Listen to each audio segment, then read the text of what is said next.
Olá, meu nome é Jéssica Augusta Gardini e eu estou aqui para gravar uma videoaula para uma prática como componente curricular da disciplina de Física Básica E, ministrada pelo professor José Ricardo Marinelli, da Universidade Federal de Santa Catarina. A aula é sobre instrumentos ópticos de projeção e instrumentos ópticos de observação. E eu convido você a assistir a minha videoaula.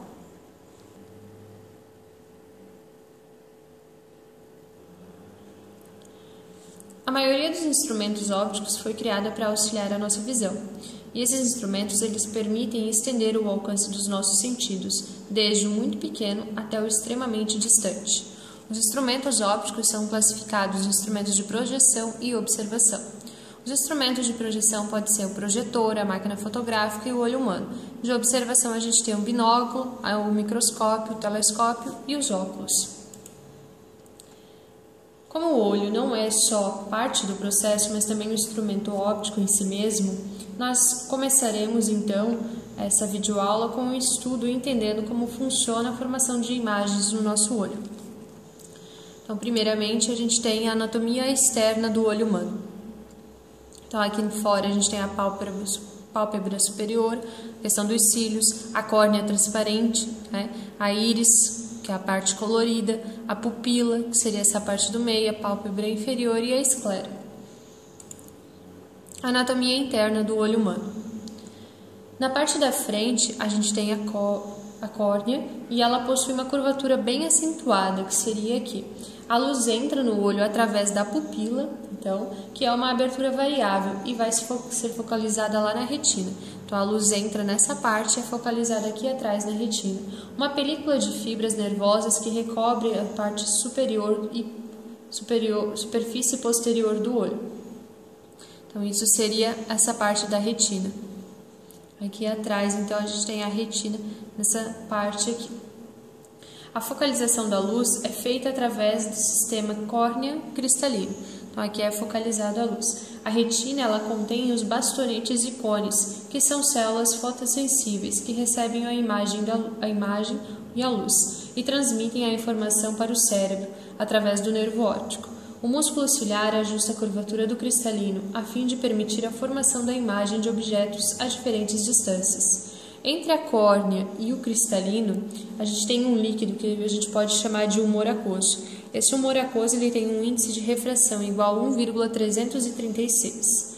Quase toda a refração da luz incidente no olho ocorre quando a luz passa do ar para esse líquido que seria então o humor aquoso. O cristalino ele possui um índice de refração médio de 1,396. Atrás do cristalino, preenchendo o olho, temos um líquido semelhante ao humor aquoso, que a gente chama então de humor vítreo. O humor vítreo é como se fosse uma espécie de gelatina transparente. A visualização e os detalhes de um objeto, eles dependem do tamanho da imagem do objeto na nossa retina. No olho, sem nenhuma ajuda, o tamanho da imagem é determinado pelo ângulo subentendido pelo objeto no olho e, portanto, esse ângulo vai ser maior se o objeto estiver mais próximo do olho e menor quando estiver afastado.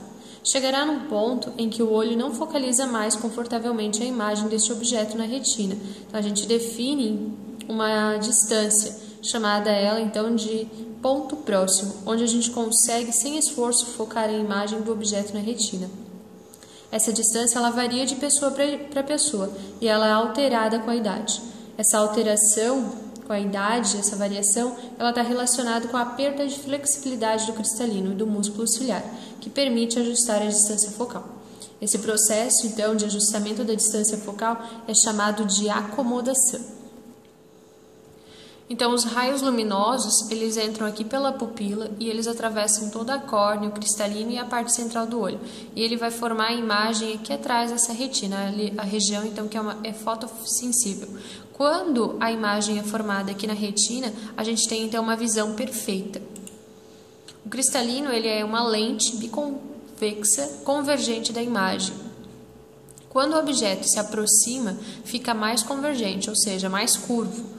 e quando o objeto se afasta, ele fica menos convergente, então ele fica menos curvo. Então o objeto está aqui, os raios, né, de luz, os feixes de luz, eles incidem nesse ponto aqui, então no cristalino, e eles são levados até aqui atrás na retina.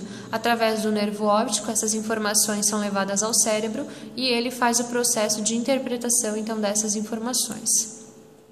Alguns conceitos básicos. O ponto próximo que a gente comenta é o ponto mais próximo da vista, para o qual a imagem ela ainda é nítida. O ponto remoto é o ponto mais afastado que pode ser visto com nitidez. E a zona de acomodação é a região do espaço compreendida entre o ponto próximo e o ponto remoto, ou seja, é a região visível pelo olho. Aqui está a representação, então, de um olho normal, a vista normal de um olho, né? Um olho totalmente perfeito, quando a imagem é formada realmente na retina. Então, ele consegue ter uma visualização muito boa de tanto objetos que estão longe quanto objetos que estão mais próximos.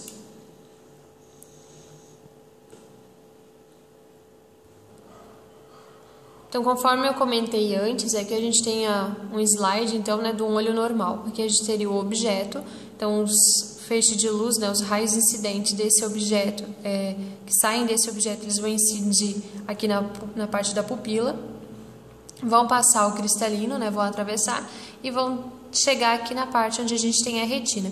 E a imagem, então, ela é formada em cima da retina. Quando a imagem é formada aqui, então a gente tem uma imagem bonita, uma imagem nítida, né? Uma imagem correta, digamos assim, sem nenhum defeito. E aí a gente pode analisar ainda que a imagem feita dentro do olho ela é sempre invertida, mas aí quem faz o processo de inversão novamente dessa imagem para que a gente possa ver as coisas corretamente é o nervo óptico, que leva essas informações, no caso, para o cérebro, e é o cérebro então que faz a distorção então dessas informações e dá uma imagem, né, faz com que a gente interprete a imagem, veja a imagem corretamente. Um olho míope. Então, um olho míope é considerado um olho que tem defeito de visão. Então, a miopia. A miopia é quando a gente consegue enxergar com facilidade as coisas que estão próximas, mas o que está longe, assim, a gente não consegue ver com tanta nitidez. Como é que funciona a imagem no olho míope? Então, o objeto está aqui, do mesmo jeito os raios vão sair dele, vão incidir aqui na pupila, só que a imagem ela é formada aqui dentro, ó, bem na frente da retina. Quando a imagem é formada na frente da retina, a gente diz que o olho é míope, então. E aí, por esse fato da imagem ser formada na frente da retina, o que está perto a pessoa consegue ver com facilidade, o que está longe fica embaçado. E as informações são levadas novamente pelo nervo óptico até o cérebro. Ele faz o processo, então, da inversão e a interpretação dessas informações aqui pra gente, né? Só que a gente só vê com facilidade o que está próximo, né? Quando eu digo a gente, eu me refiro à pessoa que tem miopia. Então, como é que é feita a correção dessa imagem embaçada? É feita uma correção com lentes divergentes. Então, se a lente divergente seria essa lente aqui, ó, que ela tem essa espessura mais na lateral, então, né? Então, isso seria a lente divergente. Então, o olho normal aqui em cima e o olho míope aqui do lado já, né? Então, miopia, novamente, né? A representação, aqui a gente tem a lente, a correção da miopia. Então, ela é feita através de uma lente divergente, ou seja, tem um foco menor que zero. A convergência dessa lente corretora, ela deve obedecer sempre a essa expressão. Então, C igual a 1 sobre F. O olho hipermétrope também é um olho com defeito de visão, só que agora é o contrário da miopia. O olho hipermétrope, né, a hipermetropia, são aquelas pessoas que conseguem ver com facilidade o que está longe, mas não conseguem ver com nitidez aquilo que tem aqui na frente, o que tem mais próximo delas, né? Então isso aqui seria hipermetropia. Como é que é formada a imagem no olho hipermétrope? O objeto está aqui, os raios novamente os raios de luz vão incidir na pupila, né, e vão ser levados até a parte de trás da retina. Quando eles são levados até a parte de trás da retina, então a imagem é formada aqui atrás. Pelo fato da imagem ser formada atrás da retina, então o que tem próximo a gente não vê, a gente só vê com facilidade o que tem longe nesse caso, né? Então aí novamente o nervo óptico leva as informações para o cérebro, ele interpreta essas informações e nos dá então a visão da imagem que a gente tem no dia a dia. No caso de um olho hipermétrope, então a imagem seria uma imagem ofuscada perto e uma imagem bonita, digamos assim, longe. Como é que é feita a correção de uma pessoa que tem hipermetropia? É feita a correção com lentes convergentes, né? É o contrário da miopia. Então, a representação seria, então, agora a parte mais fina aqui nas laterais. Então, essa aqui seria a representação. Então, o raio de luz ele incide aqui e ele vai convergir para o único ponto, né? Então, é assim que a gente faz a correção desse defeito de visão. Aqui a gente tem a representação ainda da hipermetropia, né, com a lente na frente aqui. Então, agora a gente tem que colocar para corrigir a hipermetropia, a gente coloca uma lente convergente, então o foco tem que ser maior que 0. E a expressão, então, da convergência dessa lente seria essa daqui, né? O astigmatismo também é um defeito de visão, e o astigmatismo ele distorce e torna nublada a visão a qualquer distância. Grande número de casos de astigmatismo são congênitos e permanecem sem se modificar durante a vida. Quando o indivíduo tem astigmatismo, sua córnea é mais curvada em uma direção do que a outra. E existem lentes de cirurgia laser que melhoram a visão da pessoa com astigmatismo. O olho astigmata, então, seria isso daqui, uma visão embaçada.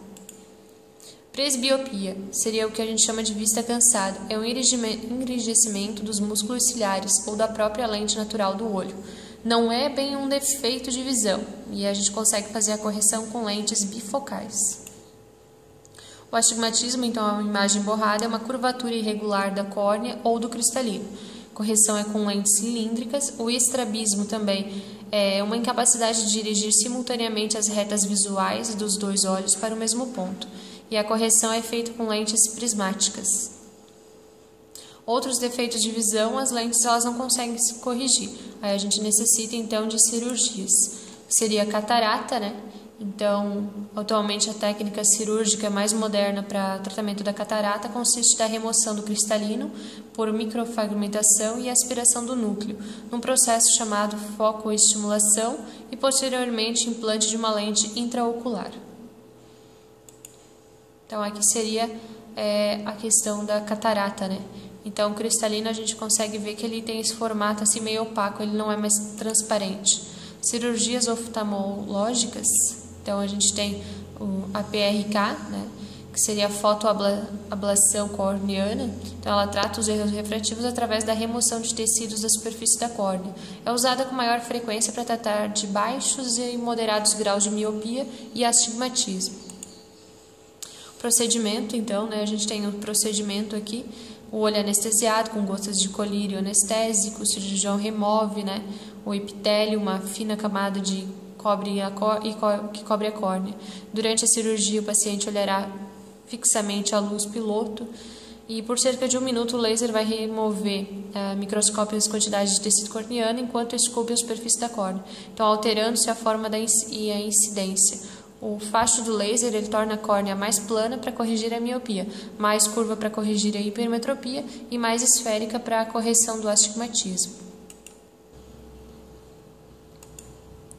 E tem a outra cirurgia que é chamada de LASIK. Então, ela combina a exatidão do Zimmer laser com os benefícios da cicatrização proporcionada pelo procedimento, denominando ceratoplastia laminar. Usado desde 1949 para tratar alguns casos de graus mais altos de miopia e graus moderados de hipermetropia. Né? Aqui a gente tem também o procedimento.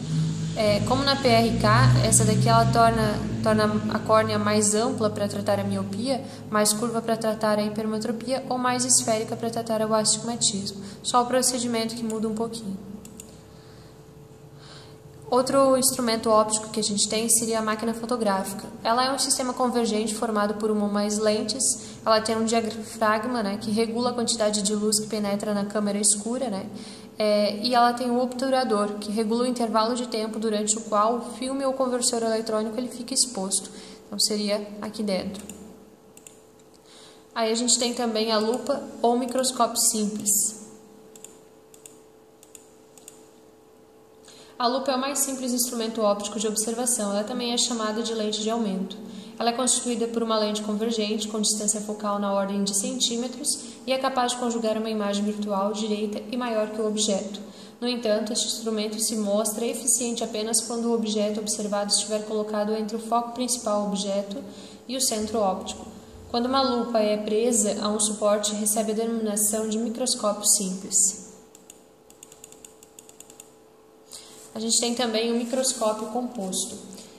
Ele é um instrumento óptico composto fundamentalmente por um tubo delimitado nas suas extremidades por lentes esféricas convergentes, formando uma associação de lentes separadas.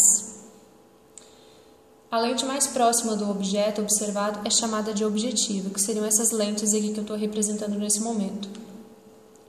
E ela é uma lente com distância focal na ordem de milímetros. A lente mais próxima do observador é chamada de ocular, que seriam essas aqui em cima.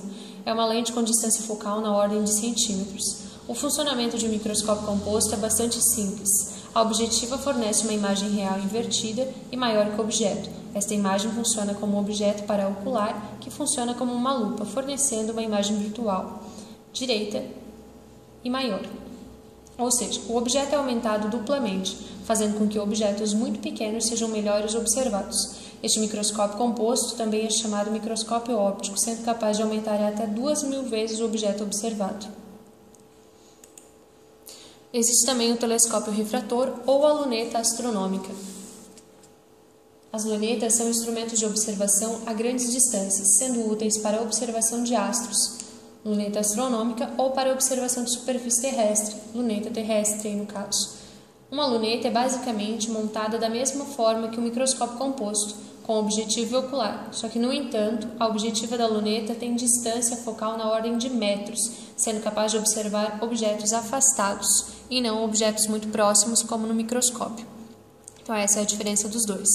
E aí a gente tem o telescópio refletor ou telescópio. Ele é desenvolvido por Newton, de 1668, e ele usa um grande espelho parabólico côncavo no lugar da objetiva luneta.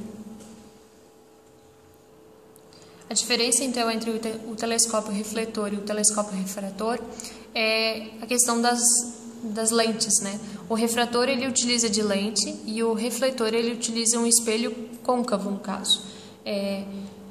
Por que isso é colocado, né? Porque existe uma limitação mecânica, né? Lentes grandes, elas são pesadas e só podem ser suportadas pelas suas bordas, o que torna muito difícil a sua construção. Então, por isso que em muitos casos a gente utiliza espelhos côncavos no lugar de lentes e chamamos então esses telescópios que usam os espelhos de telescópios refletores. É importante deixar bem claro que o aumento no telescópio não é o mais importante, mas o que limita um telescópio é a sua capacidade de receber luz, e isso depende então do tamanho da sua objetivo. Por isso que em alguns casos, ao invés da lente, é colocado então o espelho. Com isso eu encerro a minha videoaula, espero que vocês tenham gostado. E as referências que eu utilizei são essas apresentadas, o livro do Halliday e o nosso livro de Física aí da Universidade Federal de Santa Catarina. Tenham um bom dia a todos.